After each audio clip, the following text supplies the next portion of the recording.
Okay, I really do want to go further in the Nefesh Hachaim, but I also want to get clarity, 100% clarity before we do, on the actual mechanics, the metzius of what went on. So let's just review for a little bit. Yesterday we did the radical thing of actually looking inside and seeing what was going on in the Mikdash Shlomo. And Hayotze mitvarenu, I don't want to go through the whole thing, but Hayotze mitvarenu, and this is important to understand, that there was really three instances of Keruvim that we need to be talking about. Number one was, like, the main source of Keruvim is Bezalel, and he made an Aron, as we know, and on top of the Aron he made Keruvim. And it doesn't say exactly in the Chumash, we don't know that Hashem told him exactly how to make these Keruvim. He used his Chachma to make the Keruvim. And when he made these Keruvim on top of the Aron, so he made them Ishalachim, made them facing each other. In the Beis HaMikdash that Shlomo HaMelech made, it says Pnei Mel Habayis. It says in Divrei Hayamim. So I explained yesterday that before we get into all the Gemaras and we get into everything, what seems to me to be muchrach to understand, and it really changes everything. It's just a little bit. Sometimes it's difficult to learn something differently than the way we heard it since we're little kids, and I'll tell you what I mean. But that it's not that the Keruvim in the Beis HaMikdash work differently or were facing differently than the Keruvim of Bezalel. It's almost impossible to think, because before we get to all the Gemaras, it was the same Aron and the same Keruvim. So the Aron lasted all the way through to Shlomo HaMelech, and it lasted all the way through the Bayis Rishon until the last few years. There was an Aron with Keruvim. It's almost impossible for me to imagine that Shlomo HaMelech messed with those Keruvim. I mean, can you imagine? I mean, if you had the antiquity of the actual Aron in front of you, and you're going to take a hammer and a chisel, knock off the Keruvim. Well, I want to put it differently, right? That's already died, I think, to say. Elamai, if you look in Malachim very clearly, and as you know this, even though nobody thinks about it, as you know this becomes the simple pshat, the pashut pshat, that there was in Malachim, for some reason, a different set of Keruvim that Shlomo HaMelech made. I mean, for some reason, why he made these Keruvim, I think we can understand why. He didn't make them, they weren't on the Aron, they weren't sort of little things on the Aron, they were man-sized Keruvim. It's hard to imagine, as somebody just said, that Shlomo HaMelech would even do this, but he did do it. It says in Tanakh, he made these man-sized Keruvim. These were separate of the Keruvim that were on top of the Aron, and he put them at the Pesach of the Kodesh Kadoshim. And they were not made out of solid gold like the real Keruvim were. They were made out of eitz shemen, which is olive wood, mitzupin b'zav. And they were not on the Aron; they were standing on the floor, and they were man-sized.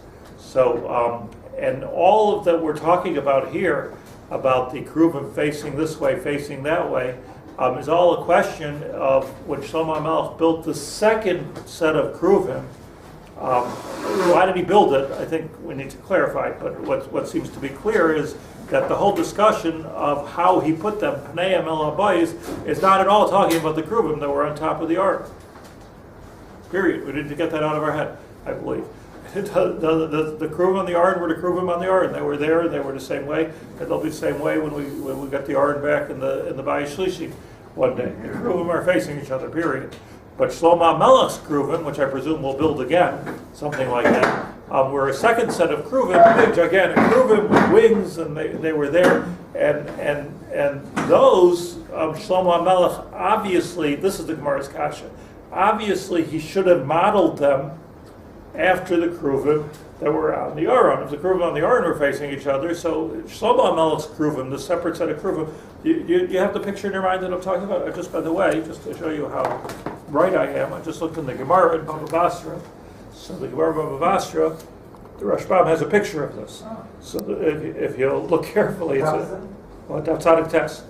So on Tzadik Tes of Aleph, and here you have it clear. I don't know if you can see it, but here you have the Aron over here, and over to the side, these gigantic, out of proportion Keruvim. That's where they were. It's ad kedei kach that if you look at the Gemara and the Mishnah and Midos and the Gemara and Yuma, asks where did these things even go? The Kodesh Kodashim was so meduyak in its architecture that it was exactly a certain shear. There was not even any room for these Keruvim. About this, the Gemara says there's an S. But there was an S that they weren't really Tofes Makom, or I think what the Gemara says actually the Ard wasn't a Tofes Makom. Since the Ard wasn't a Tofes Makom, there's no question of space altogether. So you can't ask questions on space. But what you have here, what you see clearly, is you have these are the Rashbam's depiction of the Keruvim. They look like two birds, and you could even have them stode out stode. You see, they were a little bit to the side, and over here was the Ard. So they were over to the side of the Ard. So we're not talking about the Keruvim by the Ard. We're going to forget about the Keruvim by the Ard. We're not talking about that. Keruvim by the Ard were the Keruvim by the Ard. These are these Keruvim. And these Keruvim, the Gemara says, why didn't he imitate the Keruvim that was on the Ard? So the Gemara says what it says. We're going to learn that Gemara. Oisin Ritzayin Shalbach. But that's pshat. I want to say something very radical here. You can take this as a suggestion, you can take it as pshat. But l'dati, we're accustomed to understanding that it's talking about the Keruvim on top of the Ard, and that this miracle happened. They turn this way, they turn that way. So, okay, we already shifted the miracle from the Keruvim on the Ard to the Keruvim of Shalom Amel. That's where the miracle took place. It doesn't say anywhere that a miracle took place, period. It doesn't say that. It just says, it doesn't say that it was a miracle. And it's in my interest to be mocked in the miracle, because this is not one of the miracles that we know about.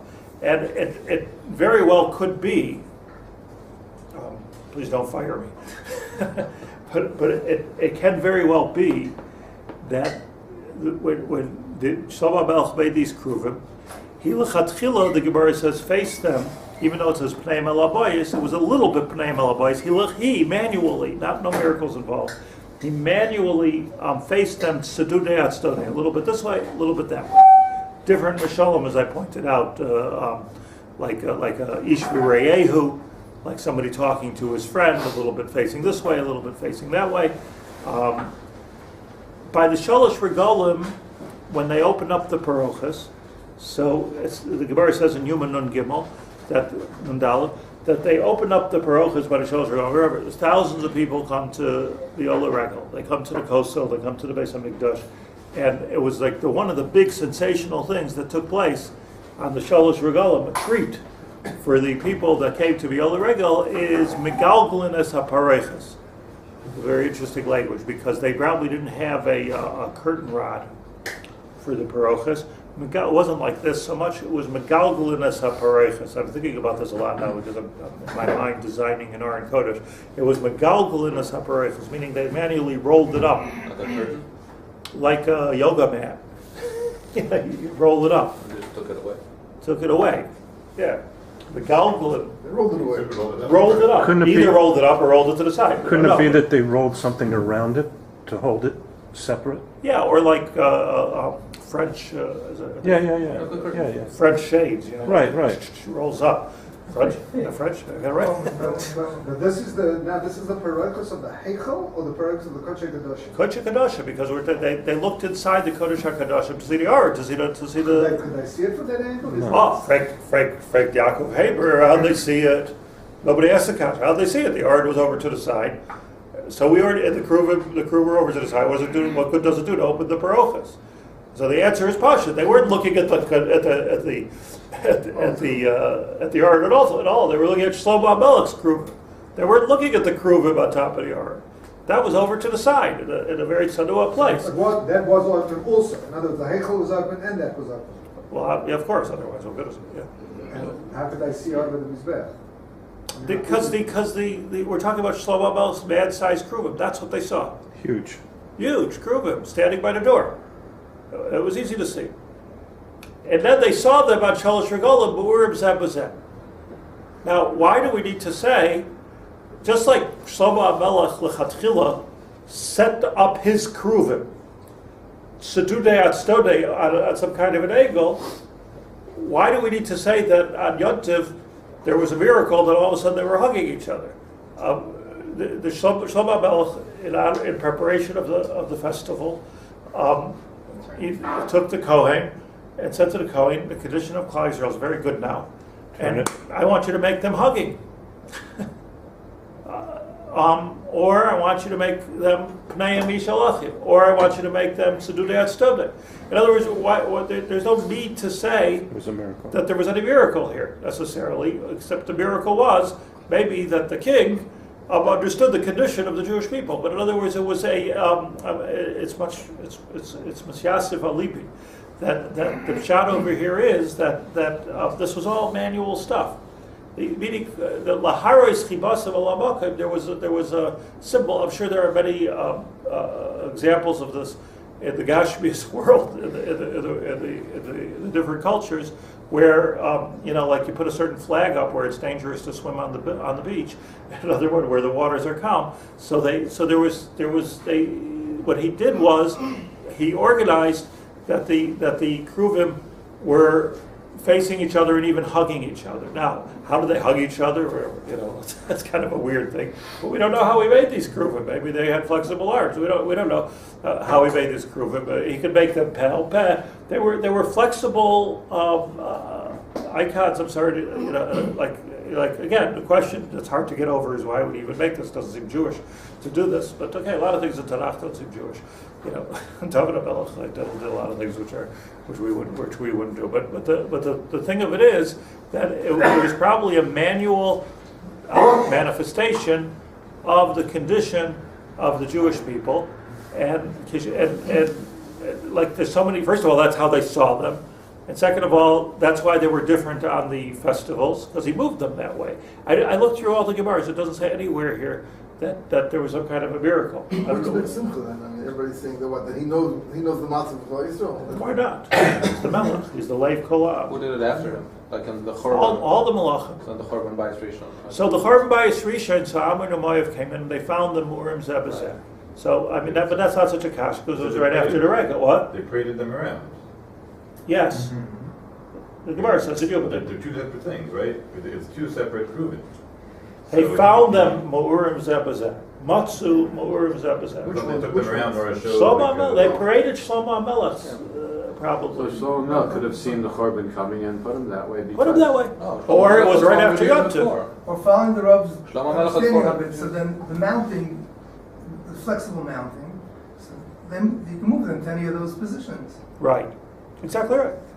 Yes. So no, but I don't know that Ammon and Moav moved him. It says Matsu No, they Murim found him. Zebazeh. So they found him that way. So for some reason they were set up that way. It was Yom Tov time. Well, did someone come No, before? we don't know exactly what it was that they came in, right? So maybe they came in on Yom Tov, and it was Murim Zebazeh. But the point is, just like we put up white parochas on Rosh Hashanah Yom Kippur, this was preparation for the holiday that they made in Murim Zebazeh. But it's not like there was some kind of, not necessarily so, that there was some kind of a miracle. I'm not sure where that everybody thought it was a miracle.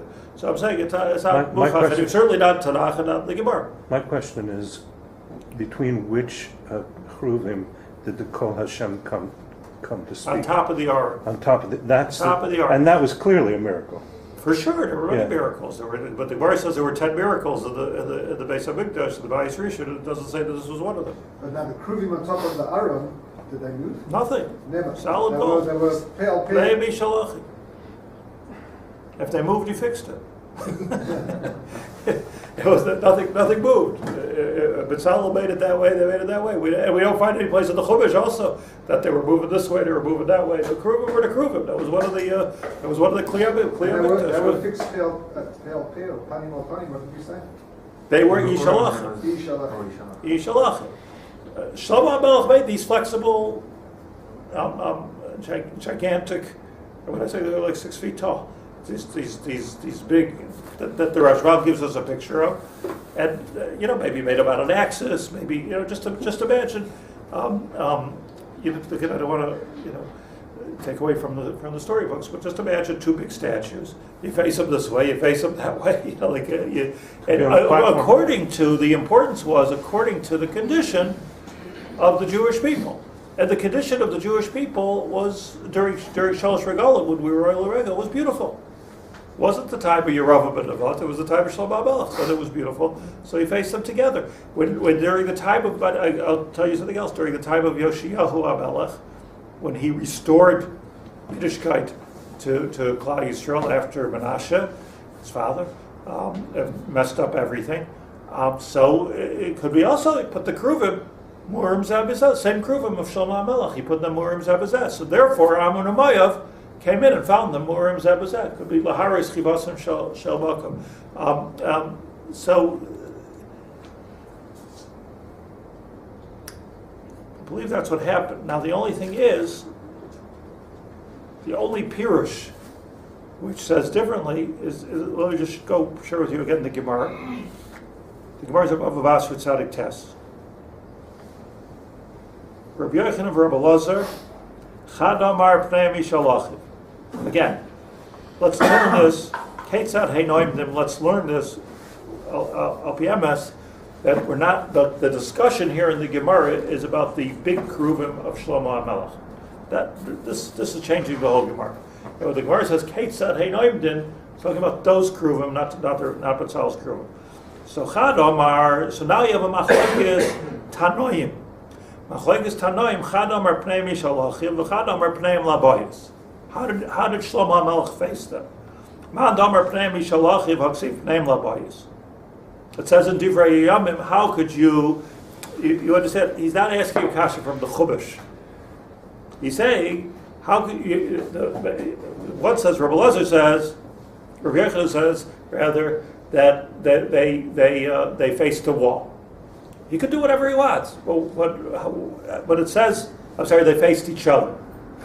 So Frank, it says in Divrei Yamim, name Labayis. So the kasha is on you, Rabbi Yochanan. How could you say they faced each other when it says of name Labayis? It's a kasha on a Tana.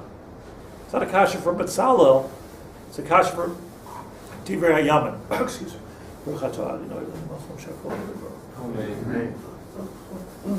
So on this answers the Gemara. That's not a question.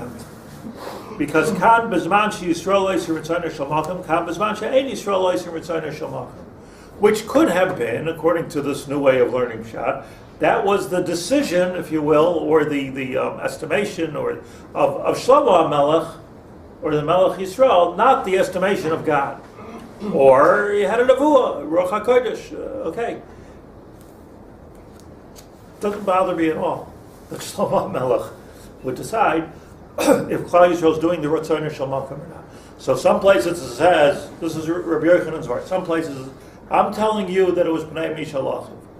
And you're telling me that in Divrei Yamim it says Pnei Labayis. It depends what. It depends when. There were different kufas. Sometimes he faced them this way, and sometimes he faced them that way. That's the way to learn this Gemara. L'dati. L'man da'amar Pnei Labayis, and according to Rabbi Eliezer, that he said that the default status of these two big Keruvim was to the wall. Haksiv, doesn't it say, and here we have a kasha from Betzalel. Haksiv, Bnei Mishalachiv from Betzalel. Why would he face them the wall meaning why didn't he replicate the Keruvim that were on the Aron? That should be the Pashat of Shad. So the answer is, let me ask the question a little bit differently. Why would he go deliberately against a pasuk and against what he had right in front of him, which was two Keruvim facing each other? And the answer is, says the Gemara, he wouldn't go against it, but he put it on an angle. So he was Mekayim that they looked something like the Keruvim, which was right next to them on the Aron, according to the Rashbam's picture. And at the same time, he wanted to do a Pnei Labayis. But Mitzvah Stude. Well, that's what it means. That's how we can learn the pasuk, or reconcile the pasuk in Divrei Yamim. Everybody following his heart. You don't have a Gemara in front of you. But it's hard to understand why he did it to begin with.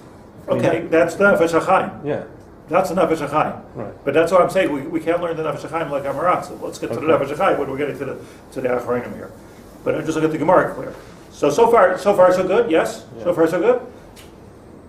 And so the answer is that when Shlomo HaMelech set it up, and by the way, this is for sure that Shlomo HaMelech set it up. This is for sure not a miracle, according to anybody, that he set it up to mitzvah atztude.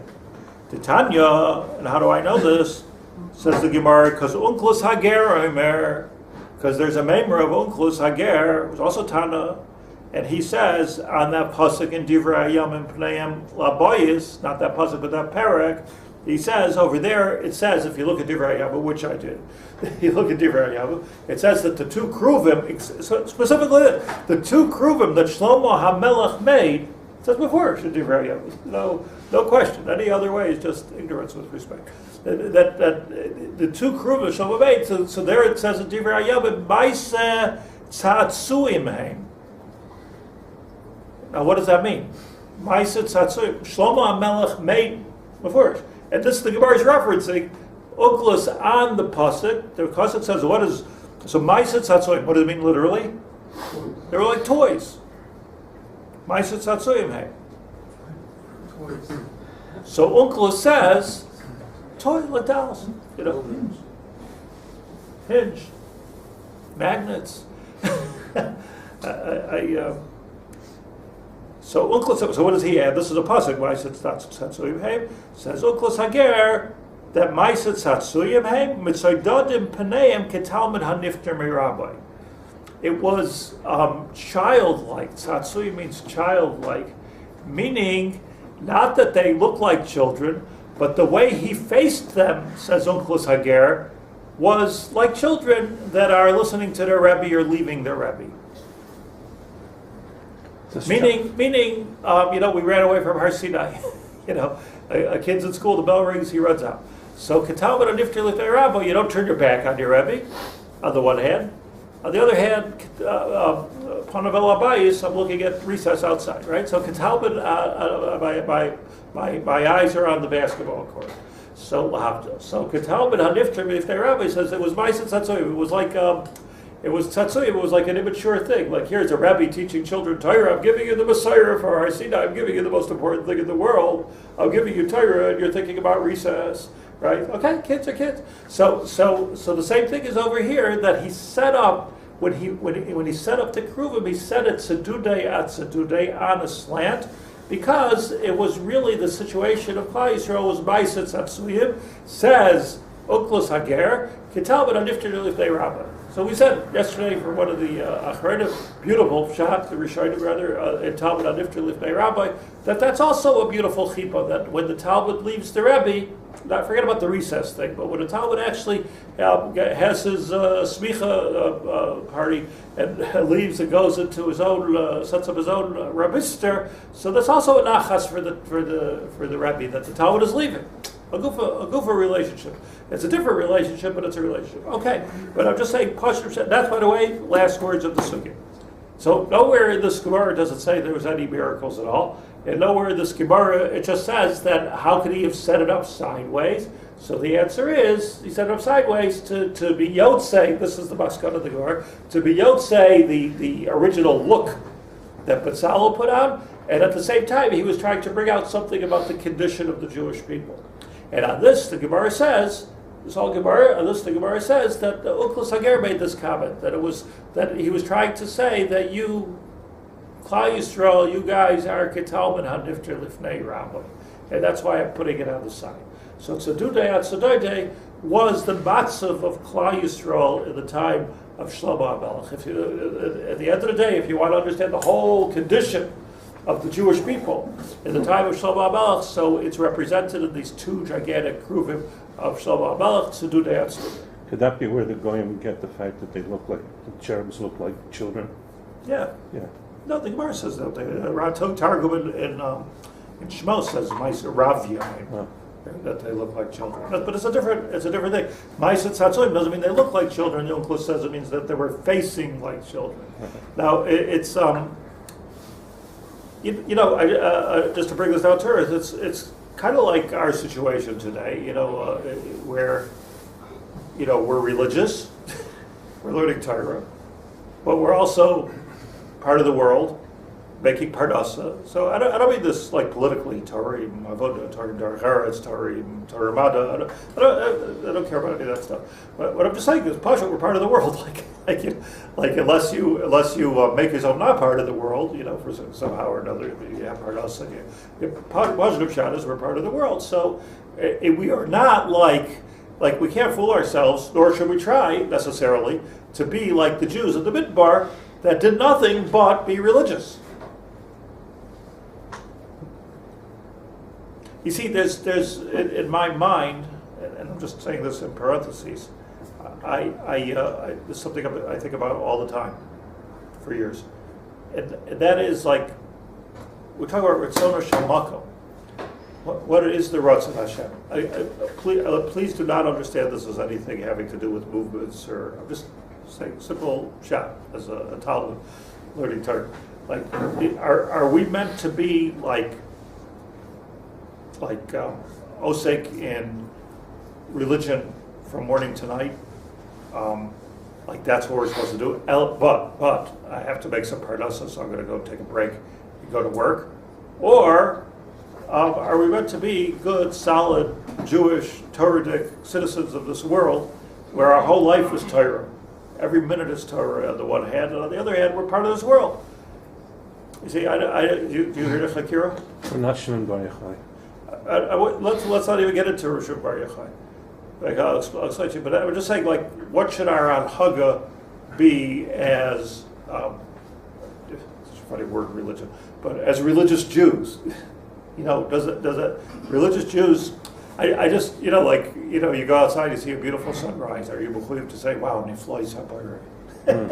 Beautiful sunrise. I mean, yes, it's Nefesh Hachaim. I mean, but this is we're educating. We're bringing up our children to understand that HaKadosh Baruch Hu created the world, and He's part of the world, and there's Hashgacha Pratis, and Torah is the instruction manual, and this is how we're living. But it doesn't necessarily require that everything we do is a religious experience necessarily. Now, it could be somebody like that, like Reb Shimon Bar Yochai, but not necessarily the farmer who's running with the Hadassim, and that's not necessarily like a bad thing. So I really think it's a chakira to me. So on the one hand it says, Kol Masecha Yil L'Shem Shamayim. So L'Shem Shamayim to me does not mean what you think it means. To me it means L'Shem Shamayim, that I'm just living a regular life, but I have Hashem in the background, if you will. L'Shem Shamayim. Asur L'Hanois Min Olam Hazeh B'loi Bracha. I have enough in this world, make a bracha first. Knowledge of HaKadosh Baruch Hu. That every bite that I'm eating has to be a religious experience. Like, I'm not sure if that's normal. By the time you leave here, I don't know if anybody's going to be religious anymore. But you understand what I'm saying? It's very comforting, though. What? It's very comforting. I just be regular, unless you're a kohen, or something like that, or Reb Shimon Bar Yochai. And I think I'm mentioning this because I think this is the sugya that we're getting into the next few prakim of Nefesh Hachaim.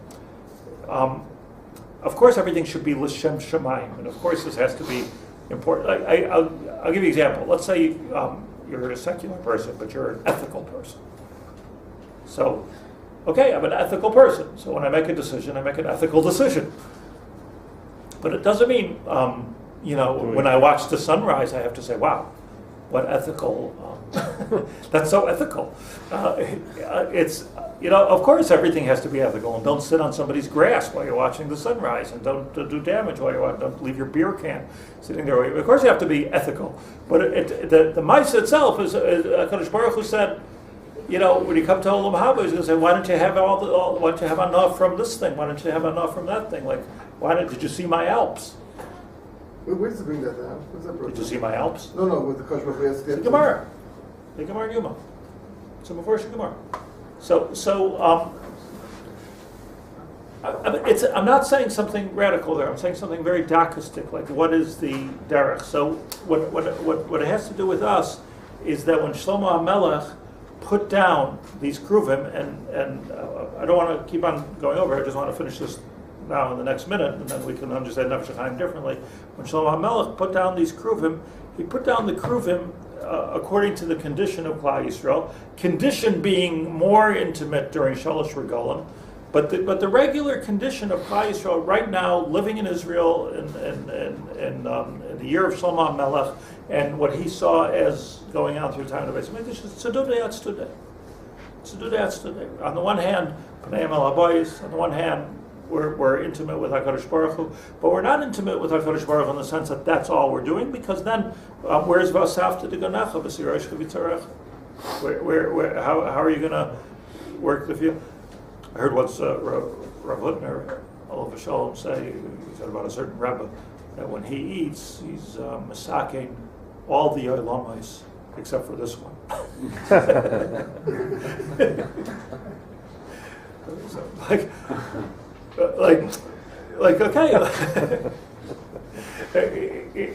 like yes, you got to be masaking all the Olamais, but so Rav Shimon is like a Dre over here. Rav Shimon Bar Yochai says, "Efshar Adam chayrish b'shas charisha, dosh b'shas tisha, zareya b'shas zriya, Torah b'taheyala." Like, what's going to be with Torah? That's Rav Shimon Bar Yochai's kasha on Rabbi Yishmael. How could you live like that? I mean, maybe you're right, but Torah b'taheyala. But like, if you're this is his kasha on what I'm saying. He's asking a kasha of Rabbi Yishmael, because Rabbi Yishmael is saying what I'm saying. If you're going to live the way you're living, you go to work, you do this, you do that, you have a wife, you have kids, carpool. If you're going to do that, Torah b'taheyala. What are you going to learn? Torah. So the Gemara says, like it was a compelling argument.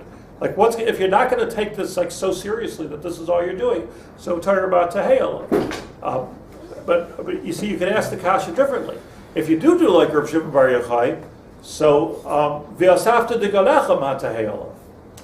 Like you can ask the kasha the other way around. Like, let's say I decide, I'm not taking any responsibilities on myself. I'm not going to drive carpool. I'm not going to pay my rent. I'm not going to work. I'm not going to take all the responsibilities of life on myself. So just like Rav Shimon Bar Yochai asked Rabbi Yishmael that if you do it your way, what's going to be with Torah? So Rav Shimon Bar Yochai has to back to Rav Shimon Bar Yochai. And if we do it your way, mataheyala, what's going to be with life? And on this, the Gemara says a maskana. It's a funny kind of maskana because it's not a maskana of the Gemara.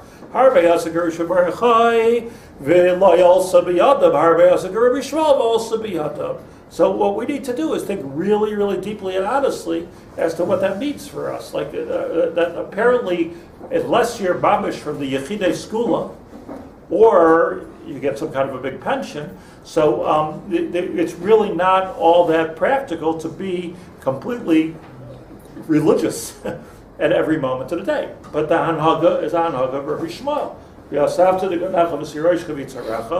on this, the Nefesh Hachaim is going to say, but the whole time, and I read to you from the Chachmas Adam in the Havdama, the whole time you have to be in Torah. Like the background to my life is a life of Torah. I'm not living in two worlds here. The background is Torah, but I'm asafta deganecha b'sirosh k'vitzarecha has to be part of it. And that was the tzedudei atzedudei, I believe, that Shlomo HaMelech said before Rabbi Yishmael said it. Tzedudei atzedudei means I'm here and I'm there. I'm living in two worlds. I'm living in the world of looking at HaKadosh Baruch Hu, and I'm living in the world of the responsibility. And tzedudei atzedudei, unlike the Keruvim that stood on top of the Aron, in the midbar, and even over here, but the ones in the midbar, because over there I was oichel aman. I had nothing to do. I had no responsibility. We had no responsibilities in the midbar. So of course, like pnei mishalachim. But now I have to tell you, says Shlomo HaMelech, tzedudei atzedudei. You're in Eretz Yisrael. You're in the world. You're not in the midbar any longer. So plow the land. And that's, I believe, the emes of tzedudei atzedudei. Of these Keruvim, separate Keruvim from the Keruvim on the arm. Okay, big enough to march.